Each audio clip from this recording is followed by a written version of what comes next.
Alors bonjour à tous, bienvenue dans l'émission Entretien avec Seb. Je vais juste faire un warning comme vous avez maintenant l'habitude, c'est la dernière fois que je vais le faire parce que comme je disais précédemment, je ne vais pas m'amuser à répéter ça à chaque fois.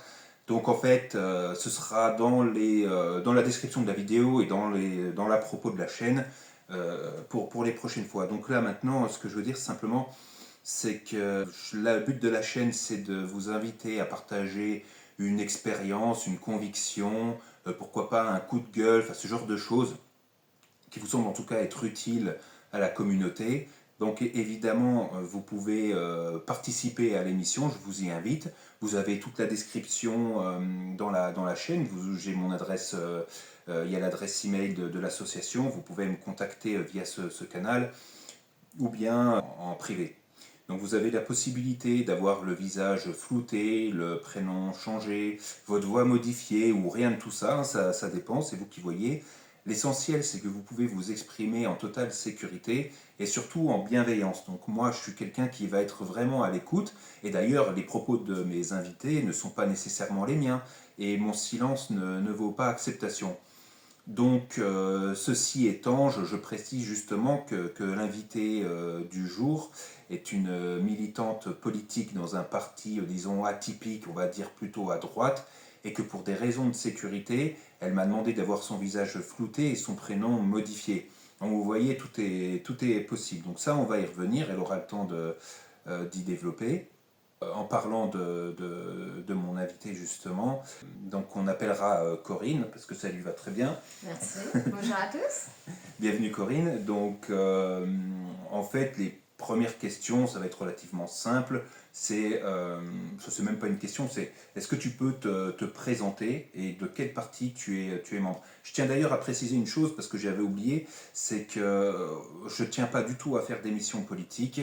Mais disons que le contenu présent est assez intéressant dans le sens où il y a quand même une certaine persécution de certains militants et que dans un pays dit de liberté, il y a relativement une espèce de censure de la part des néo-bolcheviques et puis des soi-disant bien-pensants.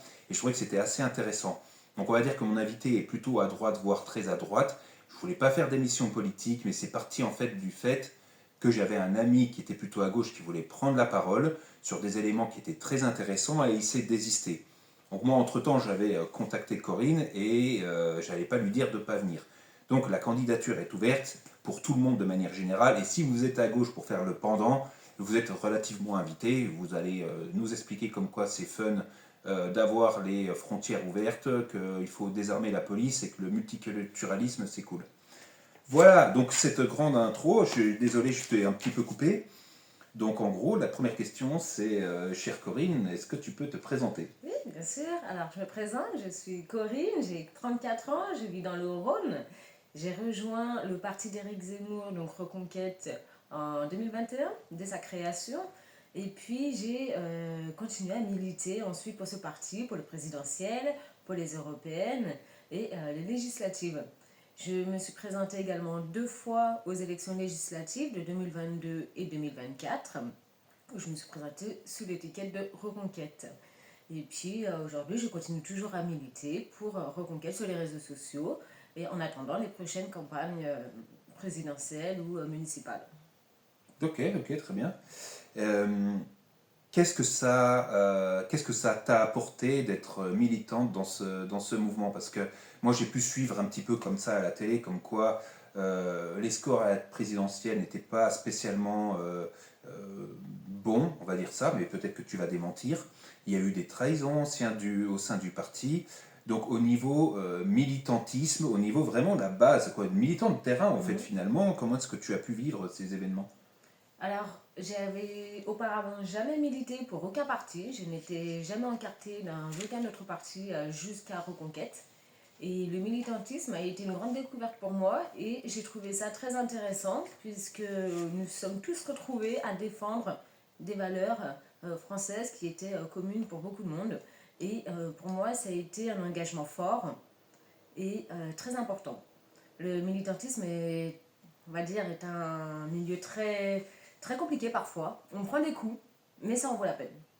Et il faut vraiment aller jusqu'au bout des choses quand on veut défendre ces valeurs françaises, enfin ces valeurs surtout auxquelles on tient, ces convictions surtout. Il ne faut pas hésiter à le dire et à convaincre un maximum de personnes de nous rejoindre. C'est très important pour notre avenir tout simplement. Et puis pour notre pays, il faut être fier de qui on est, de notre identité. Et Éric Zemmour incarne tout ça. Oui, alors toi, c'est vrai que tu as un cran un petit peu au-dessus dans le sens où tu es cadre chez Reconquête et puis que tu as une image relativement publique parce que tu t'es présenté à des listes électorales en fait. Tout à fait. Alors j'étais cadre chez Reconquête et j'ai finalement laissé ma place pour plusieurs raisons. Comme on en a parlé, il y a éventuellement des trahisons qu'on peut subir dans un parti comme dans tous les autres partis. Donc ça, ce sont des choses qui ne sont pas évidentes, mais on vit avec. Alors les conséquences, évidemment, quand on se présente publiquement, il y en a pas mal.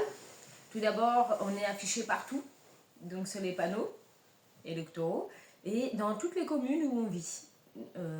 Donc c'est vrai que c'est pas évident, parce qu'on peut être vu à un feu rouge, on peut être vu à l'entrée d'une commune en passant en voiture, tout simplement, et être reconnu. Donc ça peut être positif comme négatif. Et étant donné que moi j'ai mes parents qui ont une entreprise, il s'avère que ça a pu être impacté pour leur image. Donc c'est vrai que c'est pas toujours évident. On est affiché vraiment partout. Et de plus, on est affiché aussi sur Internet. Donc quand un employeur par exemple veut taper votre nom sur Google, il vous retrouve et évidemment tout est affiché. Ouais. Et ça peut être compliqué pour le côté professionnel. Donc c'est parfois bien puisqu'on défend ses convictions, mais ça peut avoir de graves conséquences derrière au niveau professionnel et familial. Moi j'ai la chance, j'ai toujours eu du soutien de la part de ma mère et de ma sœur, mais pas forcément d'autres personnes. Ouais, Ça d'accord. peut être les conséquences familiales. Ouais, parce que c'est vrai que. Et puis même au niveau de tes amis, parce que c'est vrai que ça doit faire bizarre d'avoir son visage placardé sur des affiches comme ça en ville. Et c'est vrai que ta position, en tout cas, est relativement périlleuse par rapport à d'autres candidats. Ils ont peut-être plus à gauche ou eux, en tout cas, ils ont une certaine tranquillité et impunité. Donc. Euh, Malheureusement, tu as choisi le camp qu'on n'appelle pas le camp du bien, quand bien même tes convictions sont relativement louables, parce que même si moi j'ai pas spécialement de conviction politique, je suis relativement, on va dire, anti-woke ou en tout cas progressisme dégénéré. Donc forcément, je suis quand même convaincu que ton combat est relativement louable, ça, il n'y a pas du tout de problème. Et pourtant, tu as plus de problèmes, ou en tout cas tu peux en avoir plus que n'importe quel autre militant, je veux dire comme la France Insoumise ou etc., qui affiche quand même des propos, on commence vraiment à pointer du doigt, comment dire, leur affinité avec les frères musulmans, leurs propos antisémites et ce genre de choses. Exactement. Pourtant, ils n'auront pas la même persécution que quelqu'un qui veut défendre l'identité nationale. Tout à fait. Donc c'est ça un peu cette fameuse, ce que je disais justement en intro, cette bien-pensance, comment dire, autoproclamée. Mm. Et donc c'est vrai il y a des lois qu'on considère liberticides. Alors, en fait, les lois en soi sont plutôt bonnes dans une première approche, mais elles sont utilisées à des fins idéologiques ou en tout cas mal appliquées. Comme par exemple la loi Pleven, la loi Guesso, la loi Avia, qui justement, qu'on utilise en tout cas pour bâillonner des gens comme toi, et avec des persécutions qui peuvent aller quand même très loin. On peut voir sur les réseaux sociaux beaucoup de comptes de droite sont censurés. Ouais, Ils veulent interdire puis de montrer la quoi. réalité tous les jours aux Français, et ça c'est très très grave. Il ne faut Ouais. pas se taire, il faut continuer le combat. En fait, ce qu'il y a, c'est que il y a, finalement, on attend de toi. Alors, je ne sais pas si tu es actif sur les réseaux sociaux, sur Telegram ou autre. Telegram, c'est un réseau social russe où il y a relativement une plus grande liberté d'expression que sur d'autres, par exemple Instagram, ce genre de choses. C'est plus sécurisé, mais il y a toujours un risque parce que tout est traçable. Moi, je fais un petit peu de veille politique, donc je m'intéresse un peu à tout ça, et c'est vrai que j'avais suivi le cas d'un type qui se vantait qu'à 6h du matin, il y avait eu une perquisition chez lui, parce qu'il avait posté un truc sur Internet. Je ne sais pas vraiment quel est le contenu de ce qu'il a mis, mais c'est souvent par des mots-clés qui mettent des alertes, et le gamin, il devait même pas, enfin il devait avoir 19-20 ans, mais il n'y a pas de souci, les flics, ils arrivent chez lui à 6h du matin, et ça peut aller très loin, je veux dire... tu peux avoir un placement en garde à vue, Tout à convocation à fait. la gendarmerie, ce genre de choses. Tout Hein. à fait. Ça va impacter sur la vie professionnelle plus tard, Ah alors ouais, que ouais. c'était simplement une chose banale que beaucoup de personnes font tous les jours au quotidien, c'est poster des choses sur les réseaux sociaux pour montrer la réalité du terrain. Donc sans dire que ce soit vraiment une sorte de persécution comme il peut y avoir en Algérie ou en Russie, il y a quand même, je pense, des manquements au niveau de la liberté d'expression. Et il n'y a pas finalement que les militants non mondialistes comme toi, par exemple, qui sont persécutés. Je pense par exemple aux Gilets jaunes ou à du personnel soignant. Je crois savoir d'ailleurs que ta sœur a eu des soucis à ce niveau-là. Tout à fait. Ah oui, oui, elle a eu énormément de soucis. Alors à partir du moment que vous pensez différemment des autres, soit vous êtes censuré, ou alors vous êtes éjecté de votre travail, ou vous ne retrouvez plus de travail, on ne vous appelle plus tout simplement lorsque vous postulez. Et pourtant, c'était simplement un refus de se faire vacciner. Normalement, on devrait avoir le consentement personnel aussi de vouloir y aller. On ne sait pas ce que c'était à ce moment-là. Des personnes doutent, des personnes réfléchissent tout de même à ce qu'il y a dedans. Donc on ne se jette pas sur n'importe quel vaccin du jour au lendemain, surtout qu'il a été fabriqué en 6 mois. Donc ça peut poser des questions. Eh bien, elle n'avait pas le droit de se poser des questions. Et puis elle a finalement perdu son travail et a mis au moins 4 ans à revenir dans ce qu'elle aimait tant dans le milieu hospitalier. Malheureusement, c'est le cas de nombreuses personnes. Et ça, par exemple, ça a été un scandale d'État. On n'a pas à perdre son travail parce qu'on pense différemment, tout simplement. Ouais, ouais, bien sûr. Et toi, par exemple, par rapport à ta recherche d'emploi, ce genre de choses, tu as eu des soucis? Tout à fait. Ouais. J'ai eu des soucis après les élections législatives de 2024. J'avais fait un remplacement d'un mois et demi dans une entreprise. Et puis j'ai fini par partir et chercher autre chose, parce que la personne en question était revenue. Donc je cherche du travail, j'ai cherché. Étonnamment, je n'avais pas de réponse. Je trouvais ça bizarre, puisqu'il y avait beaucoup d'offres. Et dès qu'on postulait, il n'y avait jamais d'appel. Donc je me commençais à me poser des questions et je me suis rendu compte que finalement, au bout de 5 mois, il y avait bien un lien, je pense, avec les idées politiques que l'on peut avoir et qui ne correspondent pas forcément ou qui ne plaisent pas forcément à des entreprises. Donc moi, je trouve ça pas normal, puisque tout le monde a le droit de travailler. Le travail n'est pas politisé, normalement. Comme Eric Zemmour le disait à l'UDT en 2024, tout est politisé aujourd'hui, alors qu'il faut justement dépolitiser tout ça. Et les entreprises ne devraient pas être politisées, donc elles devraient accepter tout le monde, même si on pense différemment. Ouais, ouais. Donc j'ai mis 5 mois en gros pour retrouver enfin du travail. Et encore, j'ai eu de la chance puisque visiblement le service RH n'avait pas tapé mon nom sur Google. Donc j'ai eu beaucoup de chance de retrouver du travail. Ouais, ouais, d'accord. Donc tu es relativement visible, toi, sur... Bah, malheureusement, je suis Ouais. fichée sur Internet puisque lorsqu'on se présente à n'importe quelle élection, nous faisons partie du tableau des candidats qui se sont présentés lors d'une élection. Ouais. Et ça peut être fatal après pour la carrière professionnelle. Ouais. Donc c'est un choix à faire, mais il faut beaucoup réfléchir avant de se lancer aussi. Tu serais triple fichier S chez LFI, tu aurais plus de chance. Ah bien sûr. Bien oui. Il faut être un délinquant aujourd'hui pour être un député. Absolument. On rigole, mais c'est factuel. Franchement, il n'y a aucun risque. Hein. Tout à fait.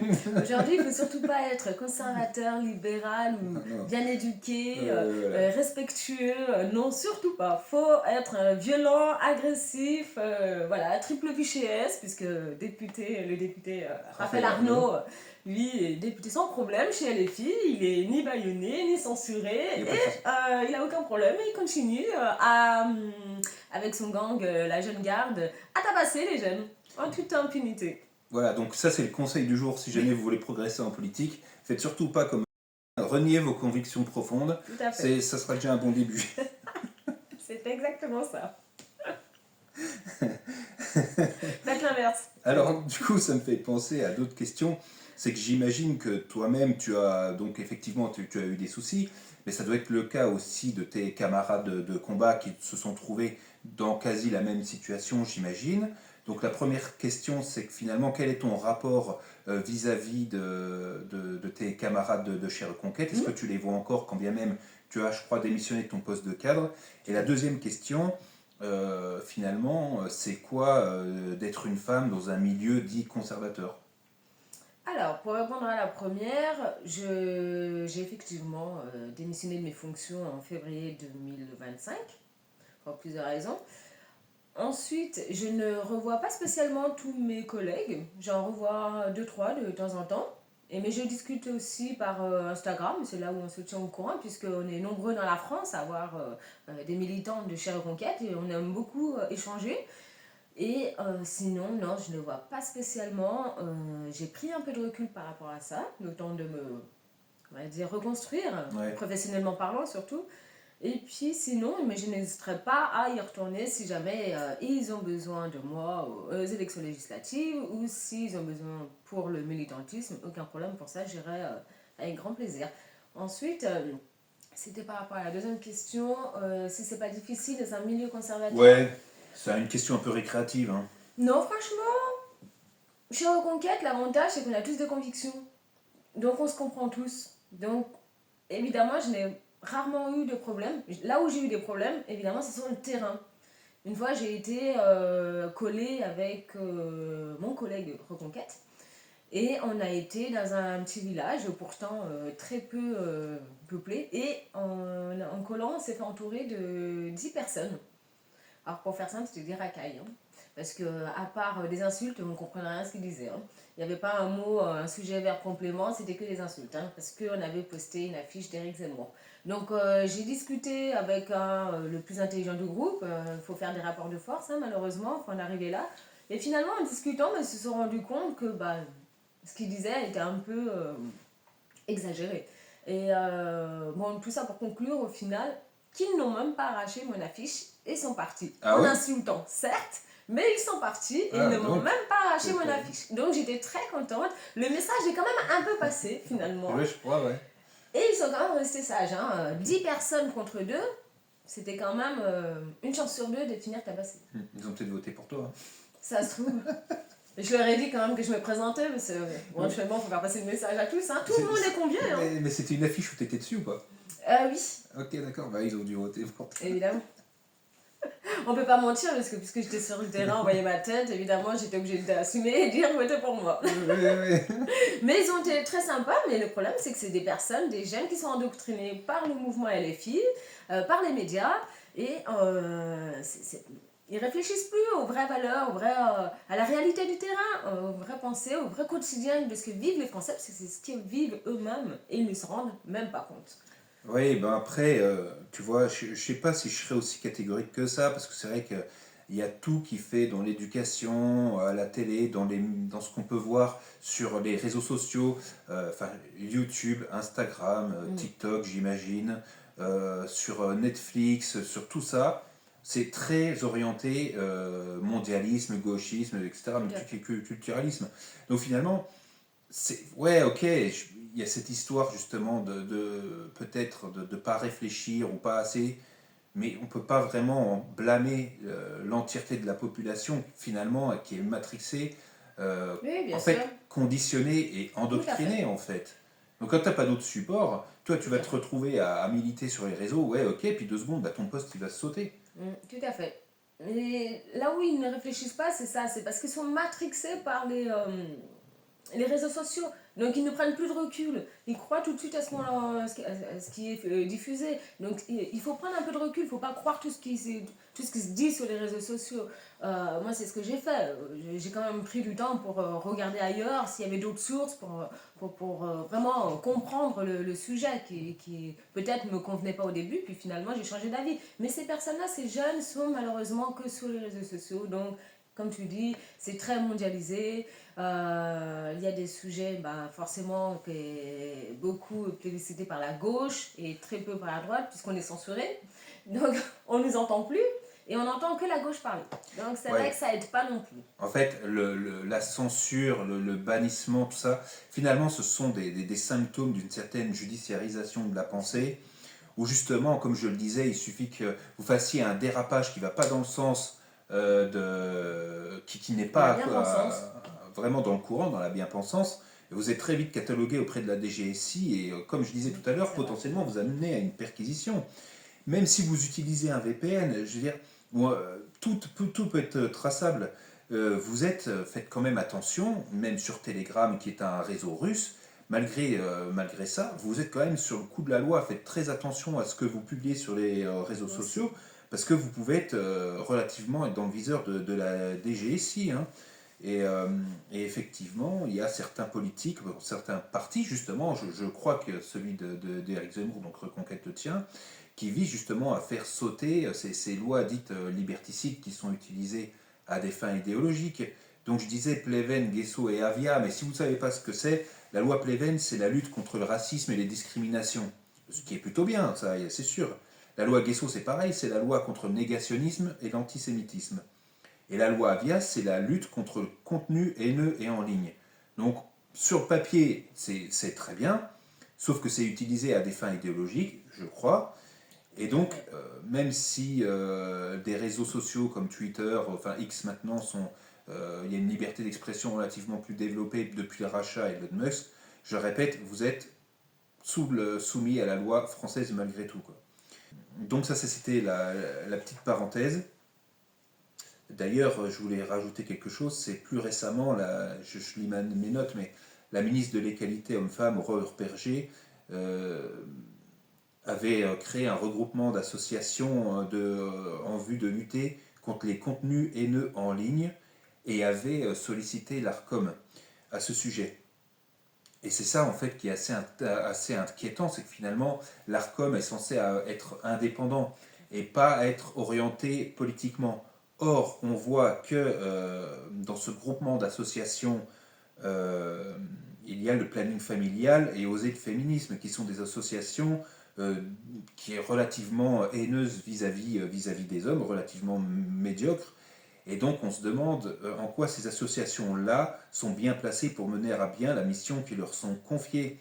L'ARCOM risque de compromission partisane. Donc là, je cite des associations féministes, mais ça peut être exactement la même chose vis-à-vis d'associations, je ne sais pas, pro-migrants, tout ce genre de choses. Et nos institutions sont devenues maintenant partisanes. Tout à Et fait. donc, je ne sais pas si l'avenir va s'arranger ou pas, mais c'est assez inquiétant. Bon, on peut le voir aujourd'hui avec les condamnations répétitives d'Éric Zemmour pour essayer de le censurer, de le faire taire. Mais chez Reconquête, on ne s'était pas. Ouais, On continue. ouais, ouais. Donc, je vais poser encore une autre question, c'est que quel est ton avenir politique? Voilà, c'est une bonne question. Évidemment, je resterai toujours chez Reconquête pour militer et faire entendre la voix d'Éric Zemmour et Sarah Knafo, qui font d'ailleurs tous les deux un remarquable travail. Je continuerai toujours sur le terrain si c'est possible, pour moi. Pour l'instant, il n'y a pas de directive imposée, mais il va y avoir les municipales, donc il se peut qu'on soit tous appelés pour se mobiliser. Moi, personnellement, je ne pense pas retourner voilà, exprès pour les municipales, puisque il n'y a pas d'étiquette principalement Reconquête, mais par contre, je convaincrai autour de moi les personnes d'aller voter pour la droite. En revanche, pour ce qui sera des présidentielles en 2027, je ferai mon possible, mais alors mon possible, pour convaincre et parler autour dans mon entourage des idées de reconquête, parce que je sais que c'est le programme qu'il faut pour redresser le pays. Il est urgent de mettre des personnes qui ont compris ce qui se passait en France à la tête de ce pays et éviter l'effondrement de la France, tout simplement. Donc il faut continuer le combat, il faut continuer à militer. Je ferai mon possible pour servir et être utile au pays, s'il faut également encore se présenter pour les législatives.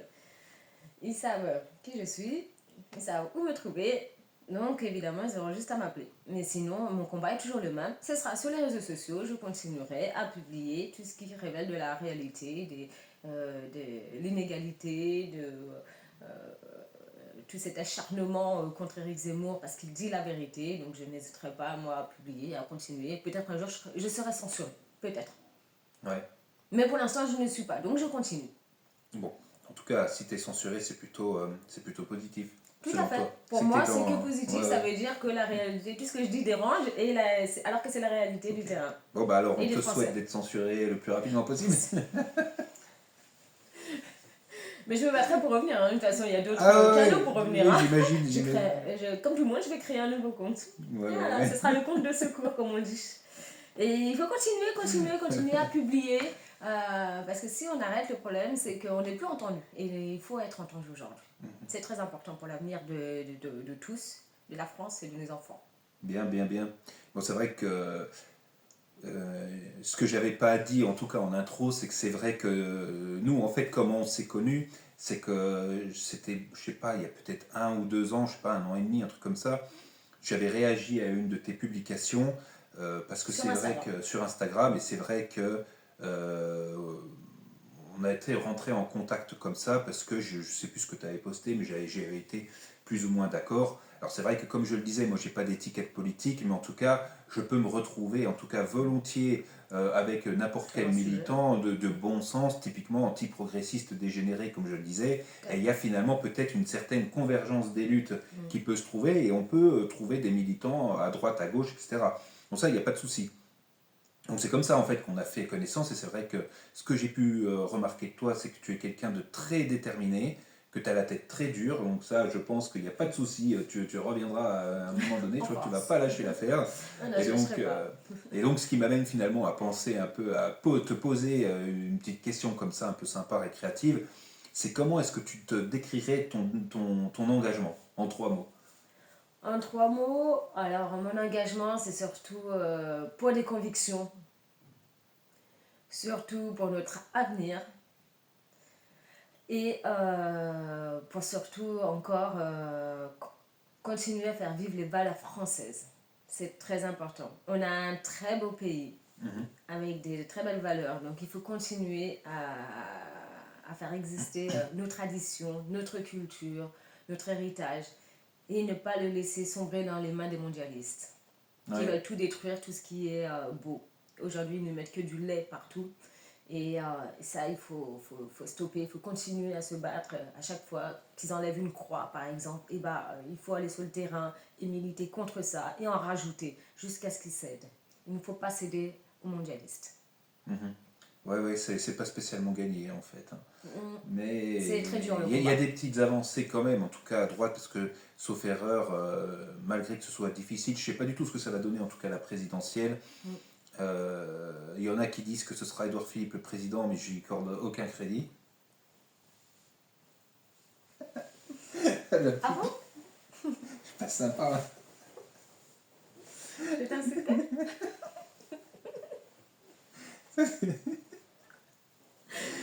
Et pourquoi donc?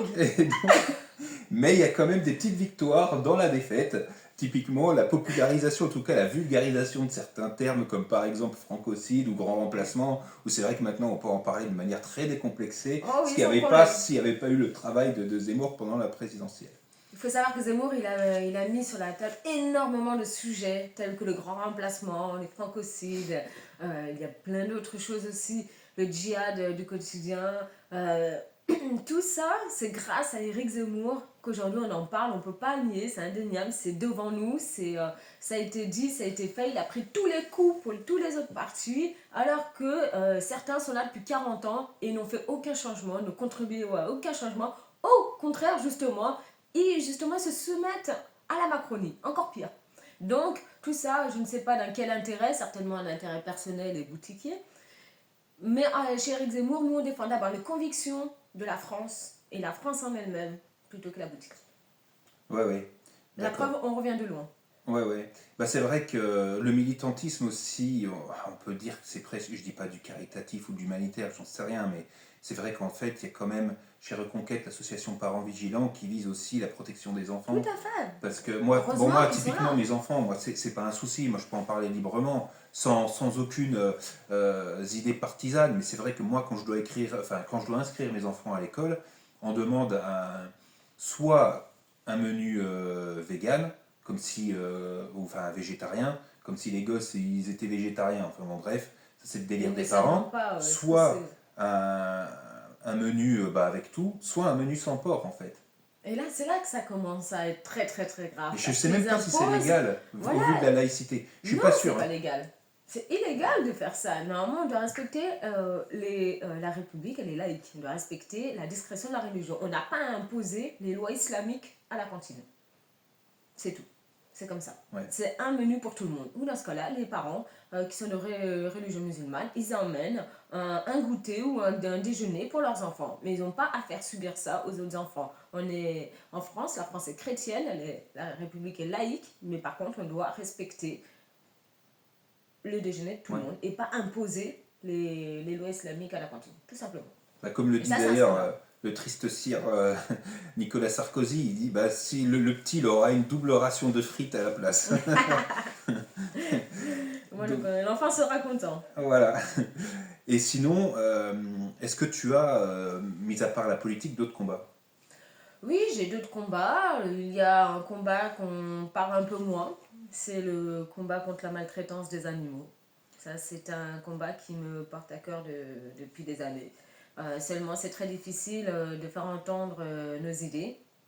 Parce que la cruauté des animaux passe après tout ce qui se dit aujourd'hui dans l'actualité. Je trouve ça dommage. Parce que voilà, ce sont des êtres comme nous. Ils nous apportent beaucoup de bonheur, beaucoup de vie dans notre quotidien. Et ils ont droit aussi à être défendus parce qu'ils ne peuvent pas parler, ne peuvent pas se défendre. Donc c'est à nous, humains, de porter la voix et de les défendre. Donc c'est vrai, toi tu es plutôt partisane de la défense des traditions françaises d'un point de vue politique, mais du coup tu n'es quand même pas fan de corrida. Tout à fait, c'est exactement ça. Il y a des exceptions, comme quoi je ne peux pas être d'accord avec tout le programme de Reconquête, ça arrive, mais je ne fais pas une fixette dessus. Bon, je sais pas si Reconquête il est... Ils sont, à mon avis, ils sont Ils se prononcent pour pas si la corrida, Ah ouais, parce que d'accord. ça reste une tradition. Ouais. Donc ils veulent respecter les D'accord, traditions. ok. Mais par contre, je pense qu'on peut fêter la corrida autrement, sans forcément tuer une bête pour amuser la galerie. Je trouve ça ignoble, il est sans défense, cet animal, il n'a rien demandé à personne, et en plus il se fait tuer gratuitement. Donc pour moi ça c'est de la cruauté animale, et ça ne se fait pas. Donc je pense qu'on peut toujours fêter nos traditions, mais autrement que dans la cruauté des animaux. Ils n'ont rien demandé, ils n'ont pas la voix pour ni se faire entendre, et ils ne peuvent pas se défendre puisqu'ils sont abattus après. Donc moi ça me déchire le cœur. Mhm. Bon, très bien.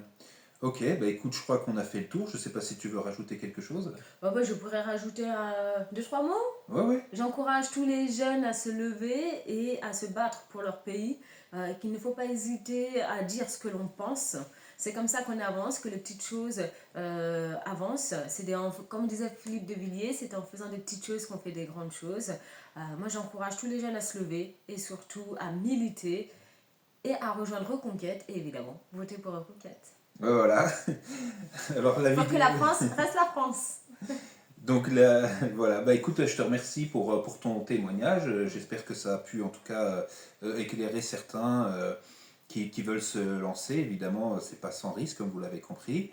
Défendez vos convictions profondes, que ce soit de droite ou de gauche. Si vous pensez que vous avez raison et que ça vous tient à cœur, n'hésitez pas justement à vous battre, parce qu'il n'y a personne qui le fera pour vous. Donc cet entretien est maintenant terminé. Nous, on va se revoir de toute façon sur d'autres vidéos, sur d'autres sujets, comme d'habitude. Donc n'oubliez pas d'en parler autour de vous, de liker, partager et de commenter. Vive la France!